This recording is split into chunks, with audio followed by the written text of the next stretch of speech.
Well, welcome back to another episode of See, Hear, Love, and Happy New Year to all of you who are listening.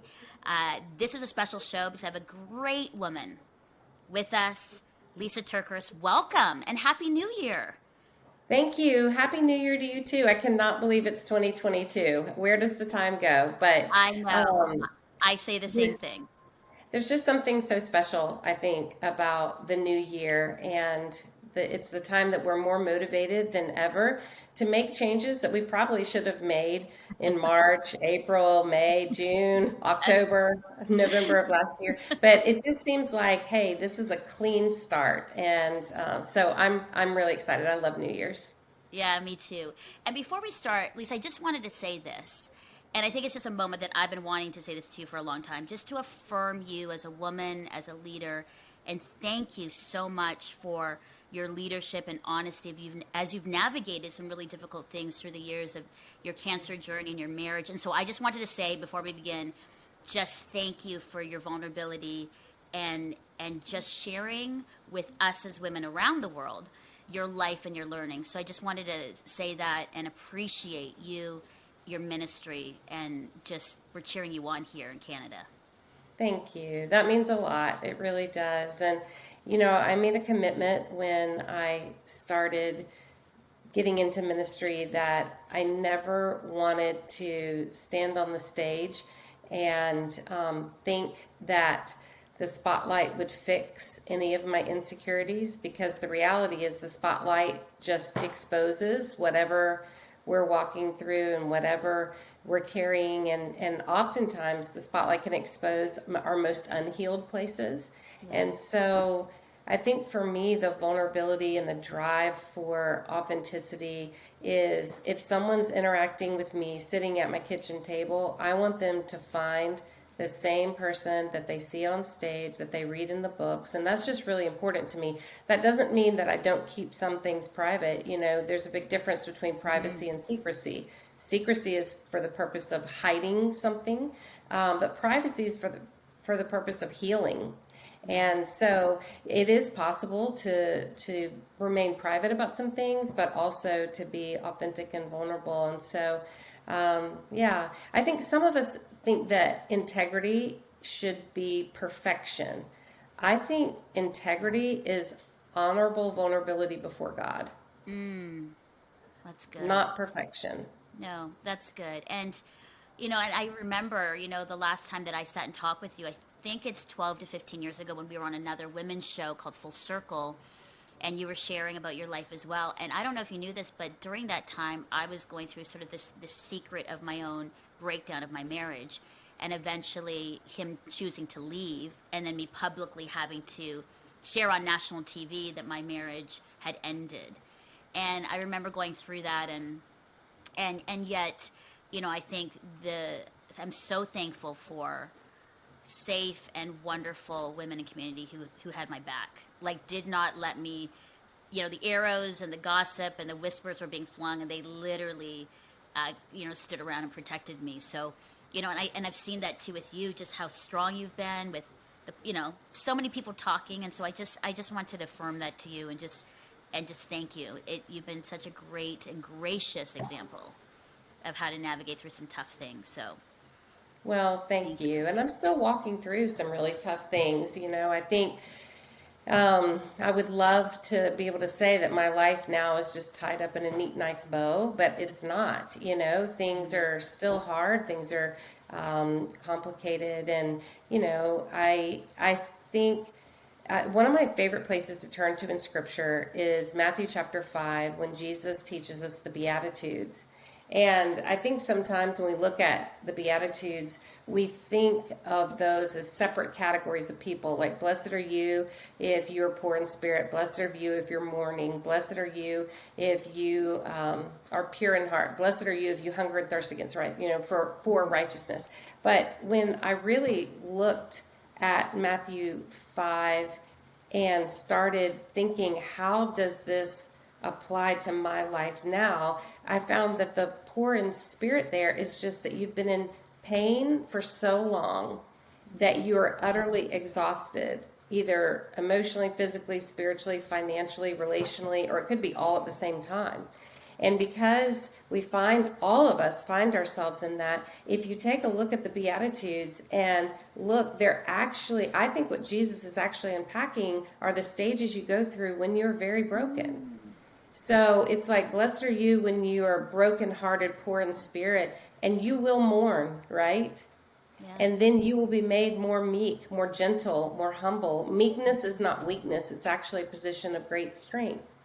And then you like keep looking, you'll hunger and thirst for righteousness. And then you will become more merciful and compassionate towards other people. And so I think one of the most comforting things for those of us who are going through brokenness, or like you said, 15 years ago when you were making this public announcement, so devastating, I think you probably sensed a gentleness in the women who have walked through their own brokenness and come out and decided that their brokenness is going to make them better rather than bitter. And when you're with someone like that, they bring a different kind of peace. And isn't it interesting, as you keep going down the Beatitudes, it says, then blessed are the peacemakers. And then right after that, it says, and blessed are you when you're persecuted, insulted, falsely accused, because your light will be offensive to other people's darkness. Your healing will be offensive to other people's unhealing. And so then you're right back up in the beginning. Blessed are you when you're poor in spirit, But now you're going to go through these stages that is it's such a beautiful gift from Jesus, so we don't get lost in the process, because life never ties up in a neat, nice bow. No. It's like, No. we may go through all these stages and we may become better, and then something else is going to hurt us. But now, instead of getting frustrated, like, why do all the hard things, bad things, awful things happen to me? You're just like, nope, I know where we're headed. I may be poor in spirit and I may mourn, but I'm going to be made more humble. I'm going to be made more pure in heart. It's going to cause me to hunger and thirst for righteousness even more. It's going to make me more compassionate. And so that way we can see that the pain is not pointless. There's a purpose, and that nothing can touch us that doesn't first pass through God's hands. I was just with Jennifer Rothschild a few weeks ago, and she said that, and I was like, wait, I got to sit with that. And then it occurred to me, she's right. Nothing is going to touch me that doesn't first pass through God's hands. And whatever God's hands touch, eventual good is in the works. Oh, that's good. Oh, Lysa, that is good. Thank you for that. I think, as I look back through that devastating time, in me, I've noticed, and people have said that, the change in me as a woman, as a speaker, as a communicator, as a leader changed. A lot more grace and kindness and empathy towards one another, and towards others, more gentleness in me. Yeah, I saw it as a woman change in me, in how I related to people, how I saw people, how I engaged with people, even what I said to people changed because of that. So that's good. That's really good. I'm going to go look through the Beatitudes again. I think I need to land on that as I start this new year, and that's actually a nice start. As we sit here and you're like, I cannot believe 2022. When you look back at the year, so we're like 2 years into pandemic, and in Canada, did you know that the province that I live in, Ontario, had the strictest and longest lockdown in the world? Like, we were locked down for months. And yeah, it is. It's nothing to brag about, but just, I think people don't realize that up in Canada, we had some of the strictest lockdowns. But your past year, Lysa, as you look back, what would you say that you've learned about yourself, God, something as you kind of look? I always like looking back and going, oh, what did I learn in this year? What would you say you've learned? I have learned not to let other people's opinions dictate or even determine who I am and how I see myself. And, that's a hard thing for, I'm working on a new book, and I was writing about how I have this distinct memory when I was in elementary school of the chalkboard and the bulletin board beside the chalkboard, where all of the kids in the class, their names were listed, and everybody had 3 cards hooked below their name. They had a red card, a yellow card, and a green card. And the goal was to stay on the green card. And it was publicly displayed. So if you were good that day, then you could look at your name and see a green card. And if you'd had some issues, you had a yellow card. And if you had to go talk to the principal, you had a red card, right? Mm-hmm. And I became so fixated as a very young child. I think I might have been in first or second grade, that I was so desperate to be known as good that I literally tried to please everybody in the classroom, tried to go overboard, just demonstrating and proving to other people, kind of striving so that I could always have my green card front and center. And what I realized, it's because I never, and obviously when I'm first and second grade, you're not going to do this. But as the Lord is my witness, sometimes I'm still that little girl with desperate to have the green card by my name, you know? And I think what I am learning, and I have learned through this past year, is who I am is determined by Christ. I am a holy and dearly loved child of the Almighty God. And what kind of person I'm known as needs to be established by me, not the opinions of other people. Yeah. And otherwise, the opinions of other people are always going to fluctuate. They're going to be for you and against you. They're going to be up and they're going to be down. And especially in this culture that we live in, I mean, my goodness, it's a scary time to be a communicator. You say one wrong thing, or you say something and someone takes it out of context, and then cancel culture just is real. So there's never been a more important time for us to realize who we are is not determined by the opinions of other people. We need to be confident. Like, I now am really working with the Lord to say, no, I have already been determined to be a holy and dearly loved child of God. I am a good person. I am compassionate. I am loving. I am generous. I'm creative.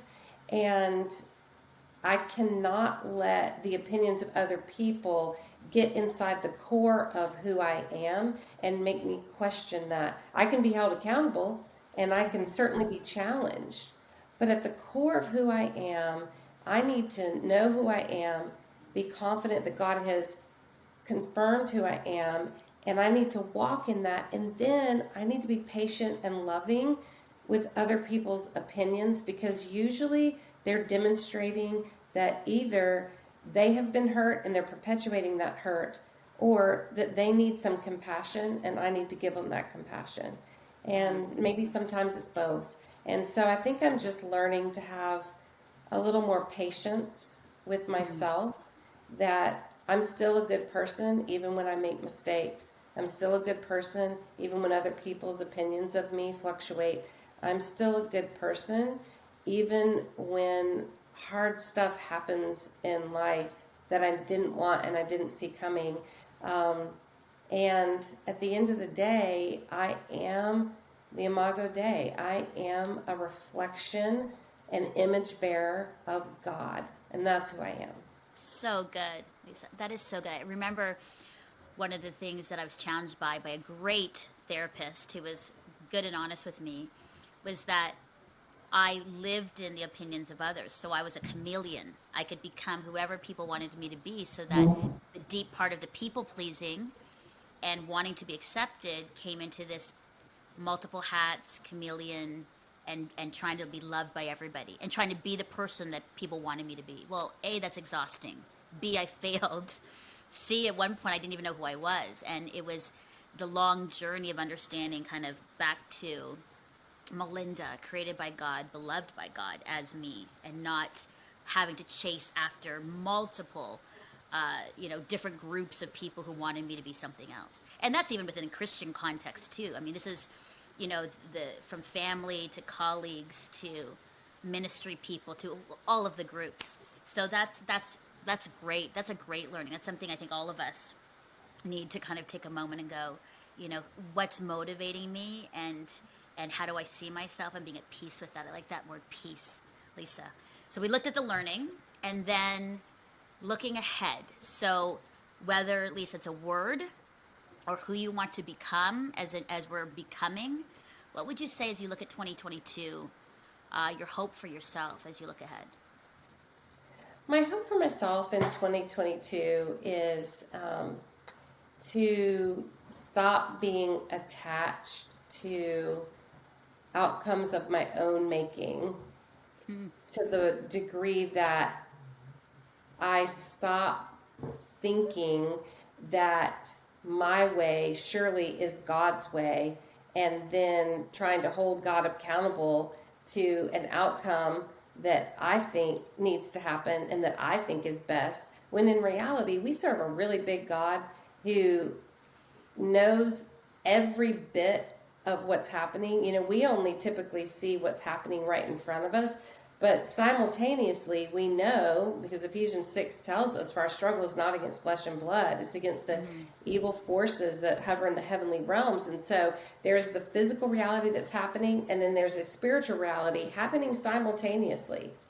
And sometimes I think I forget that God's version of what is best may have a lot more to do with things happening in the spiritual realm that he has to arrange in the physical realm that may not look good, seem good, feel good to me right now. But that's why we call walking with God faith. Yeah. That's why it really does require that we trust God. And so I think I will suffer a lot less in 2022 if I stop being so resistant to what is happening to me and stop trying to fix it or control it or minimize it or you know, I think I will be at more peace if I just choose to accept reality, admit what I can and cannot do, and trust that God is going to be enough for me today, and he'll be enough for me tomorrow. And beyond that, I just have to get into God's word and let his word get into me so that I can be strong enough just to face this day. And also, I've got to challenge my brain to stop running into the future and trying to figure everything out, and you know, and stop trying to prevent things from happening. I've got to just focus. Like, my job is to be obedient to God today. God's job is everything else. So good. That's perfect for the new year. You know, and I think that sense, I think even for me, Lysa, being present in my day, right? Taking the whole day in and then doing it the next day. Because I'm a run ahead, think like a million things ahead of myself in the day, and miss a lot of what's happening around me in the present. You know, last year was a big about being present, you know, and being grateful and taking it all in the day. So Yeah, that's because really, if we really good. run into the future, we're going to pick up burdens that we were never meant to carry today. God's given us grace for today. He's given us strength for today. So we do not need to run into the future and grab the burdens that may or may not exist in the future and try to bring them into today, because God hasn't given us grace or strength to face what's going to be there tomorrow. He'll give us that tomorrow.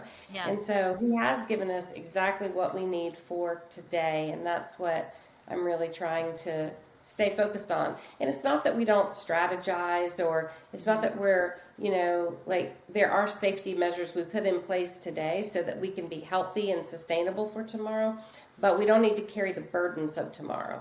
We need to be wise and just carry the burdens of today and trust that God has given us grace for today, strength for today, and he'll be with us right now today. So good. So good. I love that. I'm taking that all in, and taking that as good wisdom, Lysa. Well, it's perfect timing, too, that you were chatting, because you've got a new book out called I'll Start Again on Monday. I love that title, which is so interesting because it's about cravings, finding our beautiful, and finally breaking the cycle of unhealthy eating habits. Now, fascinating. I kind of looked at it and I'm like, wow, Lysa, this is a really practical good book. And I have to be honest, I mean, surprised at the eating, you know, healthy. So let's talk through this, because there's some really great lessons in so many areas here, and yet it's a really practical one about eating. And I will say that when I was looking, you know, through it and kind of thinking about the concept, I had to admit that I have unhealthy eating patterns as well. It's sort of like my go-to, it's comfort, all those things. So I'm really looking forward to chatting with you about this. So let's start with your own personal struggle with this. Like, obviously you wrote the book because it's something that you're faced with and that you struggle with. And now you're sharing it with us. Yes. Well, first of all, I'll say that I think what started happening to me is the scale became a determination of worth to me. Mm. And, I would step on the scale, and if the scale said a number that I thought was good, then I felt good. But if the number on the scale was something that I felt like, oh, how in the world did I get to this place? And I started just really beating myself up. Like, you're so undisciplined. Other people have got this all figured out, but not you. Like, maybe it's a curse of genetics, but then I look at my mom and my sister, and they've always been very naturally thin, and I've always been the one in my family that has to watch what I eat and exercise and work hard to stay healthy. And so then I would think, oh, maybe it's like something medically. If I go to the doctor, maybe they'll give me a pill and it will magically make me weigh less, right? But I was finding that while we are supposed to consume food, food is not supposed to consume us. And food and my weight and all this, it was consuming me. It was taking up so much space in my heart, in my mind, in my thoughts. And so one day I wrote this statement down. It said, "The scale can measure my weight as a woman, but it can never measure my worth as a woman." Ah, it's good. So the scale can measure my physical weight. It can tell me how much my bones and flesh and cellulite weigh, but the scale cannot determine my worth as a woman. And so I wrote that down. I put it on a sticky note on top of the numbers of my scale. And when out of habit, that next week I started stepping on the scale, I was forced to remind myself it's not about the number. It's about, how's my heart doing? How's my perspective? Am I consuming food to be healthy, or is food consuming me in unhealthy ways? So I actually wrote the book Made to Crave. It came out in 2010. And so it's been now, 12 years since that book came out.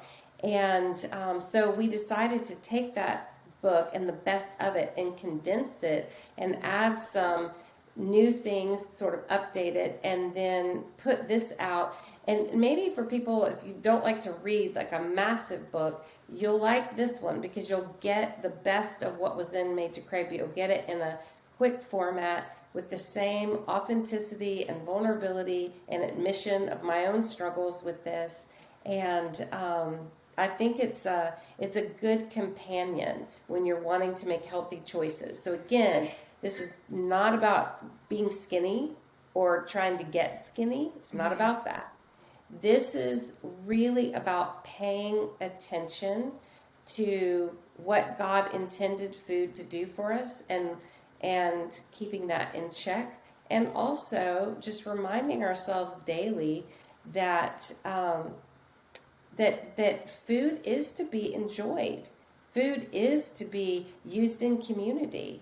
And so I think sometimes we get so fixated on a certain number that we just stop using food and enjoying food the way that it was intended. So we can use food, but we shouldn't abuse it or misuse it. Yeah, no, that's good.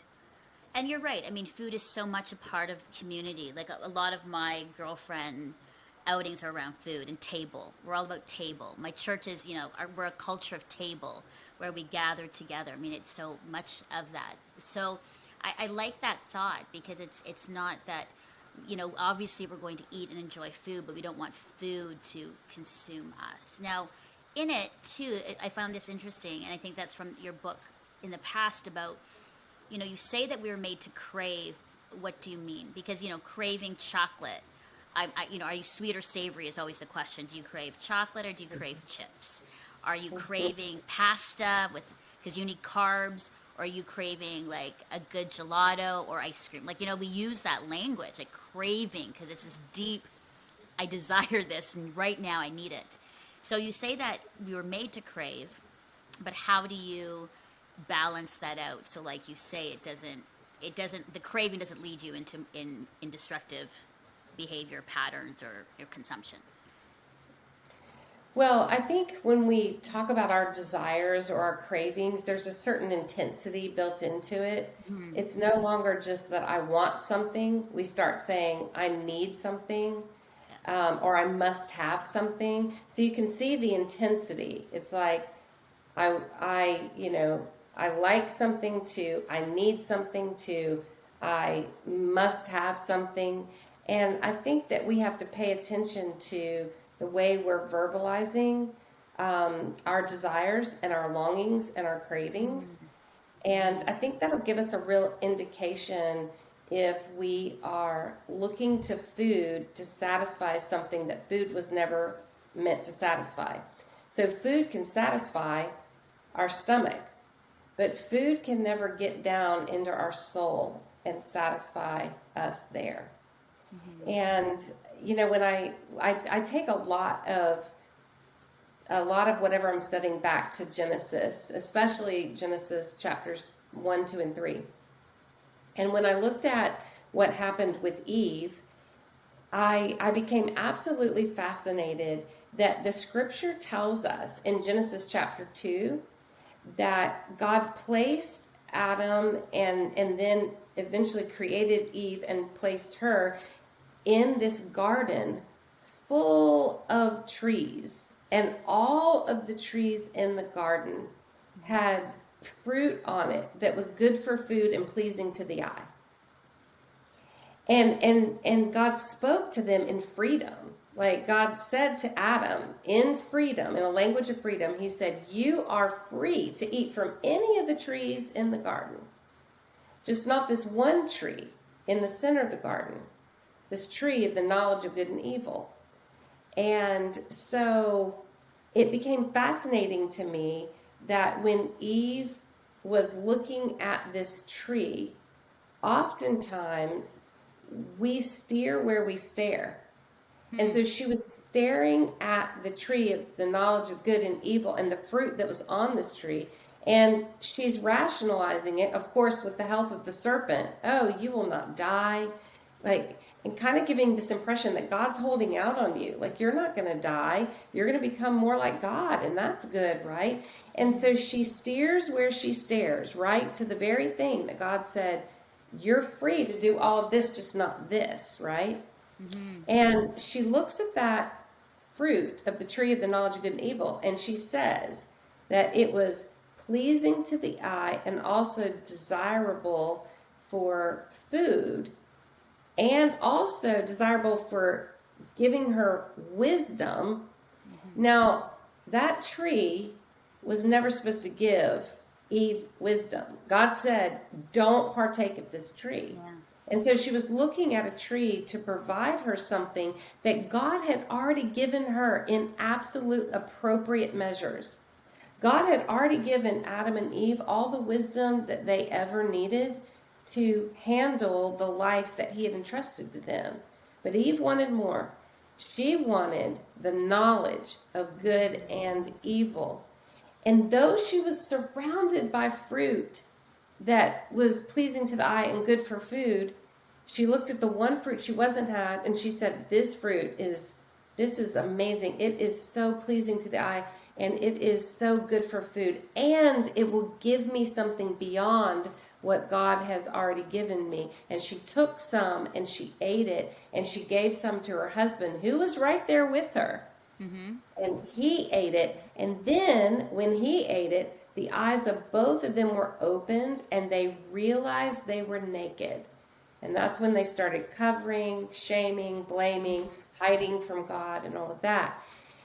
And so as I studied that, this picture I found a couple of things fascinating. I found it absolutely fascinating that of all the things the enemy could have used to tempt Eve, he used food. And he set up a scenario that this object that could satisfy her could also give her something God was withholding from her. Now that translates way beyond food, you Yeah, know? it sure does. It translates into any desire that we have that either we have taken and misused or taken and abused or taken and expected it to give us something that that object or that person or that circumstance or that success was never intended to give us. You see, God did make us to crave so that we would always desire more of him. So God made us as creatures that would desire and have longing so that we would always turn that longing toward him so that he could appropriately satisfy us. But when sin entered into the world and we no longer lived in perfection, you know, Adam and Eve were in the perfection of the Garden of Eden. So their one longing was supposed to just be for God himself. But now we live in an imperfect world. So we have so many longings, so many desires, so many places where the imperfections of this world nag at us and distract us and make us feel so very unsatisfied. And so there are so many ways that this world tries to lure us to crave satisfaction from things that were never meant to satisfy our soul. And so God made us to crave, but we must remember only he can satisfy the deep longings of our soul. And if our soul gets dehydrated and our soul gets starved, then it is very, very possible and likely that we will look for temporary satisfaction and we will overuse or abuse or misuse things of this world to try to numb a dissatisfaction that God says he is able today to get in and nourish our souls. We can look at Jeremiah chapter 2 and it says that, you know, we look at like God is the source of living water for us. But we try to get water from broken cisterns that will never satisfy. And so much of this journey to me isn't about a diet and how much I weigh, and even so much about my food choices as it is being honest with the desires of my soul and knowing that I've got to give those to the Lord and let the Lord direct those in healthy ways. But it applies to so much more than just food. Yeah, that's powerful, Lisa. And I think for, you know, the woman, man who, you know, we're coming into this new year, we're kind of standing looking, you know, at this new year. We're saying, I want to stick to a healthy lifestyle. I want to make these good choices. I don't want to overindulge in all the things that are destructive to me that I know. What would you say to them? You know, here's a new year. We're looking at the new year, and now it's time to make some choices. What would your encouragement to be to them? So I think that we need to get very well prepared with healthy eating go-to scripts. So this book, I'll start again on Monday. It's not a diet book. And it's not even going to lay out like the latest and greatest healthy eating plan, because this isn't a book that's going to teach you how to get healthy. There's lots of books that'll teach you how to get healthy. This isn't about the how to. This book is about the want to. How can I have the lasting spiritual and emotional motivation to want to get healthy, maintain healthy choices, and stay healthy? And so in the book, I give you healthy eating go-to scripts, where when you start saying those things like, I wouldn't just like some popcorn with butter and M&Ms, right? Yeah. I need some popcorn with butter and M&Ms. And so in that moment where we've changed a want to a need to a have to have it, then there's some healthy eating go-to scripts in here using scripture to help us check, what is it that we're really longing for. And hey, if you really want some popcorn and some M&Ms, great, have some popcorn and M&Ms. Just portion it out so that it doesn't shoot your blood sugar out of whack and make you feel physically sick. And I mean, have you ever overeaten butter popcorn with candy? I mean, it's a Yeah. terrible feeling. And Yeah. it's Right in your almost gut. like, yes, and it's almost like to satisfy our taste buds, we violate our stomach. Like our stomach's not meant to handle like Yeah. all that. You know what I mean? And so I think these scriptures, it's not going to make you feel guilty for eating. It's going to make you feel empowered to make healthy choices. Mm-hmm. And it is a-okay to have some treats.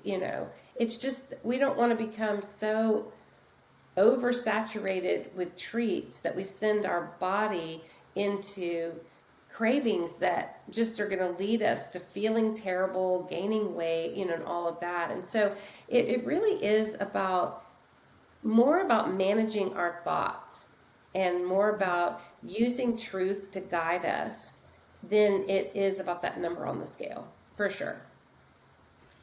Lysa, that's so good because I think that has been the focus, but we're looking at, you're right, numbers on the scale.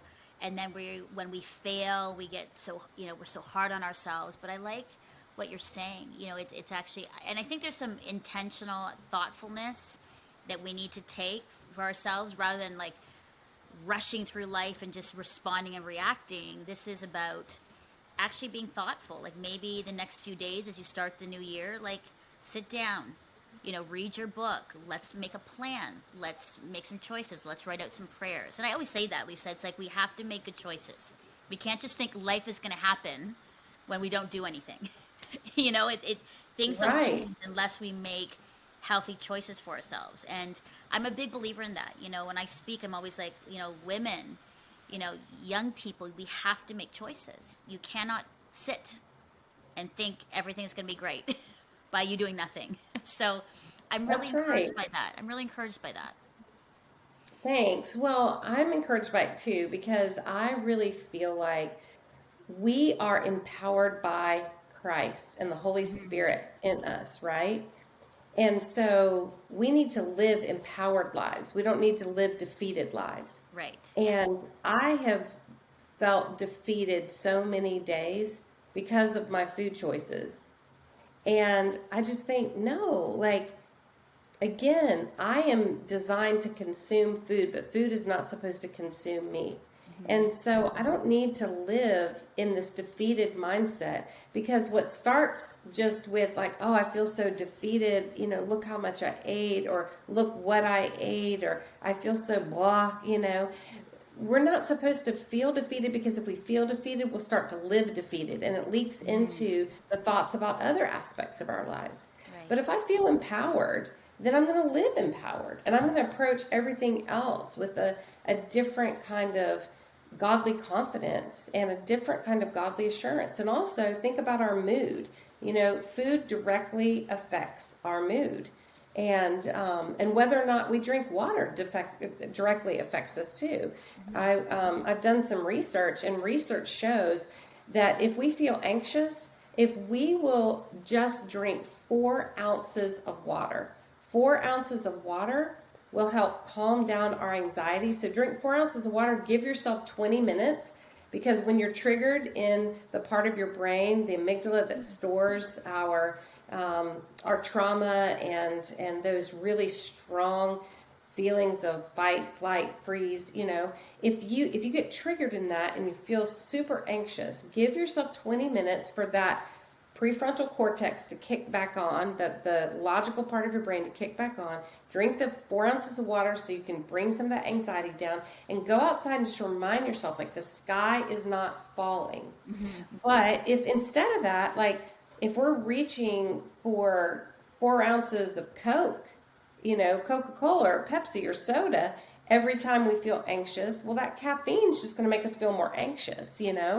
So again, that choice, it has a whole lot less to do about our diet and a whole lot more to do making healthy choices that keep us empowered, walking in victory rather than defeated and full of anxiety all the time.